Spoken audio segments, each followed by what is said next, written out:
Sudhanshu Trivedi press conference कर रहे हैं, आपको लिए चलते हैं। जो पाकिस्तान के सेना प्रमुख ने भी नहीं बोला, पाकिस्तान के किसी आतंकी संगठन ने भी नहीं बोला, मौलाना मसूद अजहर ने भी नहीं बोला और हाफिज सईद ने भी नहीं बोला। इसमें से किसी ने यह शब्द नहीं बोला है कि भारत ने सरेंडर किया है, बल्कि उन लोगों ने अपनी अपनी तकलीफों का इजहार गाहे बगाहे किया है। अगर इसके बाद ये बोल रहे हैं तो मैं पूछना चाहता हूं, क्या आप उन नेताओं से एक कदम आगे जाना चाह रहे हैं? यानी अभी तक तो आप पाकिस्तान के लोगों को, पाकिस्तानी सेना और पाकिस्तान के आतंकी संगठनों को कवर फायर देते थे, अब उनके सिरमौर भरने की कोशिश कर रहे हैं। एक हिंदी में कहावत होती है, नया मुल्ला प्याज ज्यादा खाता है, मगर यहां गैर मुल्ला इस कदर प्याज खाने में लगा हुआ है कि उसे लग ही नहीं रहा है कि यह देश के स्वाभिमान और सेना के शौर्य और सेना का कितना भीषण अपमान कर रहा है। मैं पूछना चाहता हूं, वैसे राहुल गांधी जी की बुद्धिमत्ता और विवेकशीलता पर आप सभी लोग परिचित हैं। मात्र 1 वर्ष पहले की बात है, आज 4 जून है। 4 जून को चुनाव परिणाम आए थे। तीसरे अटेम्प्ट में 3 अंक न पाने को, जिसको अद्भुत सफलता नजर आ रही हो और पटाखे फोड़ने शुरू कर दिए हो, और तीसरी बार प्रधानमंत्री बनने पर जिसको पराजय नजर आ रही हो, उसकी कितनी समझ है और उसका कितना विवेक है, यह भली भांति समझा जा सकता है। राहुल गांधी जी का यह कहना सेना का सरासर अपमान है। मैं कांग्रेस पार्टी से पूछना चाहता हूं, ऑपरेशन सिंदूर की सफलता की घोषणा सेना ने की है, भारत सरकार ने नहीं की है, भारतीय जनता पार्टी के किसी प्रवक्ता ने नहीं की है। जैसे आपके प्रवक्ता अब अचानक सोकर जागने लगे, अपने जमाने क्या क्या बातें बोले, तो मैं पूछना चाहता हूं, आपने सरेंडर शब्द यूज करके सेना का अपमान किया है या नहीं?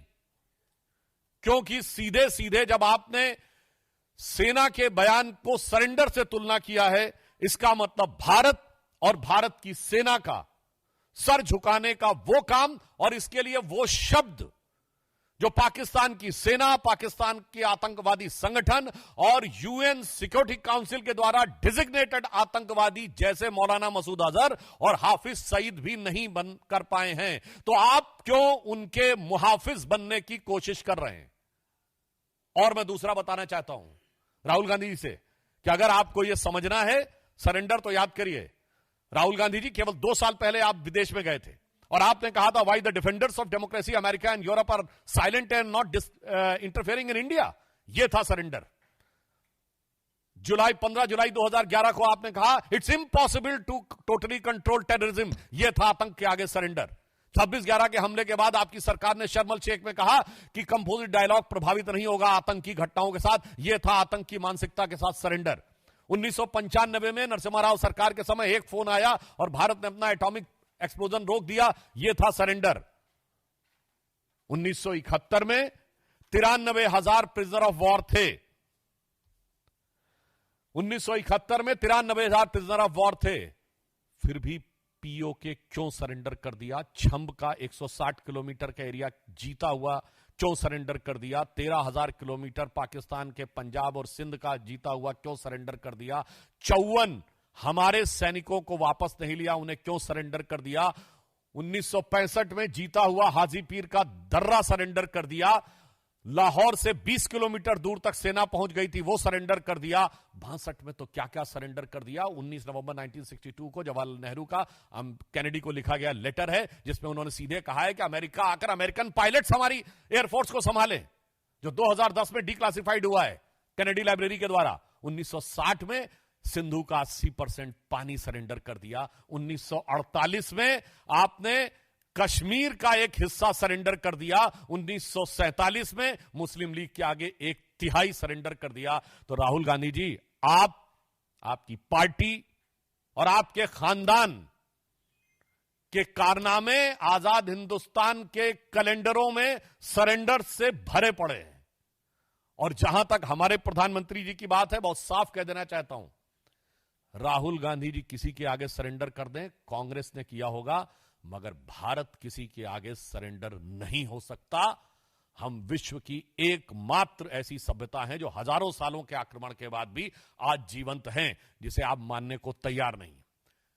हमारे प्रधानमंत्री श्री नरेंद्र मोदी भारत माता के उस शेर की तरह हैं।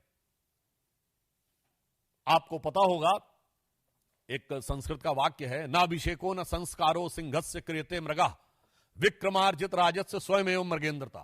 मृगेंद्र शेर के लिए होता है और उसके अंदर स्वयं वो क्षमता होती है। तो हमारे प्रधानमंत्री श्री नरेंद्र मोदी जी भारत मां के शेर अर्थात हमारे नरेंद्र भारत मां के मृगेंद्र हैं, और आपके खानदान के सरेंडर आजाद हिंदुस्तान के कैलेंडर में भरे पड़े हैं। इसीलिए मैं राहुल गांधी जी के लिए यह पंक्ति कहकर समाप्त करना चाहता हूं कि आदतन फितरतन शरारतन, व्याकुलता के कारण या कुटिलता के कारण आप प्रधानमंत्री के खिलाफ बोलिए, भारत सरकार के खिलाफ बोलिए, भारतीय जनता पार्टी के खिलाफ बोलिए, हमें बर्दाश्त है। पर भारत के स्वाभिमान और भारत की सेना के लेकर आप झूठ बोलेंगे तो यह कतई बर्दाश्त नहीं है। तो इसे सिर्फ एक पंक्ति कहूंगा कि वो पैरवी तो झूठ की करता चला गया, वो पैरवी तो झूठ की करता चला गया, बस उसका चेहरा उतरता चला गया। धन्यवाद। मित्रों, प्रश्न आमंत्रित है मोहित भट्ट। सर, राहुल गांधी ने जो कहा, sir, he was basically giving reference to how Trump again and again he is saying this, that because of Trump they have surrendered, because of Trump we have agreed to ceasefire, but the armed forces have denied it. They have said it was Pakistani DGMO who called us, and that is why ceasefire happened. So the attack coming in from Rahul Gandhi and Congress about Trump had to. On the issue of US President statement, Government of India has clarified n number of times that there was no third party mediation. And if they want to believe that whatever the US President was saying, it is correct, then in that he has also mentioned the nuclear conflict.